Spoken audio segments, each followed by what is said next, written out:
আসসালামু আলাইকুম ভিউয়ার্স, আশা করি সবাই ভালো আছো।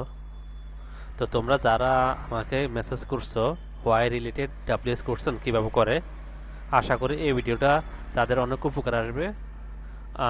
তোমরা ভিডিওটা মনোযোগ সহকারে দেখবা। আমি এখানে তিনটা সেন্টেন্স দিয়ে দিছি। এই তিনটা সেন্টেন্স যদি তোমরা ক্লিয়ারলি বুঝতে পারো, তাহলে আশা করি ওয়াই রিলেটেড যত ডাব্লিউএস কোশ্চেন আসবে সবগুলা তোমরা ইজিলি সলভ করতে পারবে। সো দেরি না করে চলো শুরু করা যাক। ফার্স্টলি তোমাদের সুবিধার্থে আমি এখানে সূত্রটা এখানে নিয়ে আসছি। তো আমরা এখানে তিনটা সেন্টেন্সের মধ্যে কখন হোয়াই বসে কিভাবে বসে আমরা আগে এটা সিস্টেমটা জেনে নিই। চলো মনে রাখবা, টু, বিকজ, এই দুইটা যদি দুইটা সেন্টেন্সকে একত্রিত করে তখন এবং টু এবং বিকজের পরিবর্তে হোয়াই বসে। আমি আবার বলি, দুইটা সেন্টেন্সকে যদি টু এবং বিকজ একত্রিত করে তখন টু এবং বিকজের পরিবর্তে হোয়াই বসে। যেমন এখানে দেখো, why should exercise regularly, we should exercise regularly. তো এখানে দেখো আমাদের নিয়মিত ব্যায়াম করা উচিত। এরপর আবার এখানে আরেকটা সেন্টেন্স অ্যাড করছে কি কি বডি ফিট। এই দুইটাকে কিন্তু একত্র করছে কি টু। সো এই টু এর জন্য কি বসবে? হোয়াই। দেন সেকেন্ডটা দেখো, he didn't go to school, সে বিদ্যালয়ে যায়নি। এরপর ব্যবহার করছে কি হি ইজ ইল, সে অসুস্থ। এখানে দুটো সেন্টেন্সকে একত্র করছে বিকজ। সো এই বিকজের পরিবর্তে হোয়াই বসবে। তিন নম্বরটা দেখো, দে কল্ড দেয়ার ফ্রেন্ডস, তারা তাদের বন্ধুদেরকে ডাকলো। ওয়াচ দ্য রেস, রেসটা দেখার জন্য দুটো সেন্টেন্সকে একত্র করছে। সো এখানে টু এর পরিবর্তে হোয়াই বসবে। চলো আমরা প্র্যাকটিক্যালি ট্রাই করি। এখানে আমরা জানি যে এখন টু এর পরিবর্তে কি বসবে? ডাব্লিউএস ওয়ার্ড হিসেবে হোয়াই বসবে। আমরা হোয়াই বসাবো।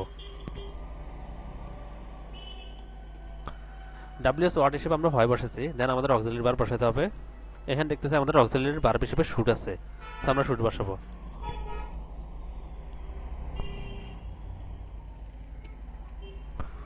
অক্সিলারি ভার্বের পর রয়েছে সাবজেক্ট। এখানে দেখতেছি আমাদের সাবজেক্ট হিসেবে উই আছে। সো আমরা উই বসাবো। সাবজেক্টের পর রয়েছে মেইন ভার্ব। এখানে মেইন ভার্ব হিসেবে আছে এক্সারসাইজ। সো আমরা এক্সারসাইজ বসাবো।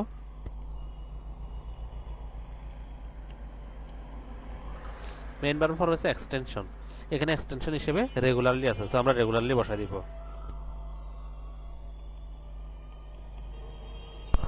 শেষে আমরা প্রশ্নবোধক চিহ্ন বসাই দিব। তাহলে আমাদের এটা শেষ। দ্বিতীয় নম্বরটা আমরা এক নম্বর ন্যায় করতেছি। এখানে বিকজ আছে। সো আমরা বিকজের পরিবর্তে হোয়াই বসাবো।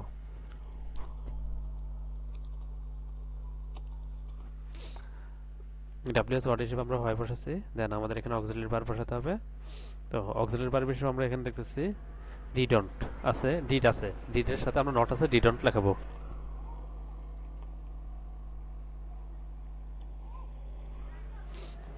অক্সিলারি ভার্ব পর আসা সাবজেক্ট। আমাদের এখানে সাবজেক্ট হি আছে। সো আমরা এখানে হি লিখবো। সাবজেক্ট পর হচ্ছে মেইন ভার্ব। আমাদের এখানে মেইন ভার্ব হিসেবে আছে গো। সো আমরা এখানে গো লিখবো। মেইন ভার্ব পর হচ্ছে এক্সটেনশন। এখানে এক্সটেনশন হিসেবে আছে টু স্কুল। সো আমরা টু স্কুল লিখবো।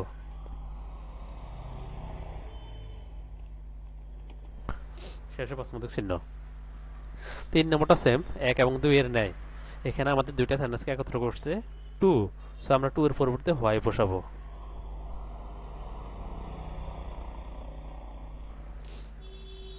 ডাব্লিউএস ওয়ার্ড হিসেবে আমরা হোয়াই বসেছি। দেন আমাদের অক্সিলারি ভার্ব বসাতে হবে। এখানে অক্সিলারি ভার্ব আমরা দেখতেছি to be verb, to have verb, এমনকি মডাল ভার্ব নাই। সো টু ডু ভার্ব আসবে। আর টু ডু ভার্ব আসবে, মনে রাখবো ভার্বের যদি পাস্ট ফর্ম হয় তখন ডিড আসে।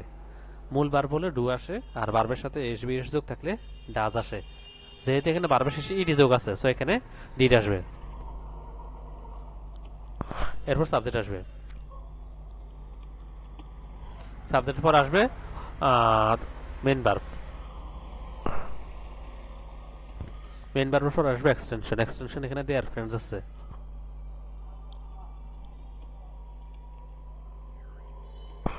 এরপর এক্সটেনশন পর প্রশ্নবোধক চিহ্ন। আশা করি তোমরা এই তিনটে বুঝতে পারছো।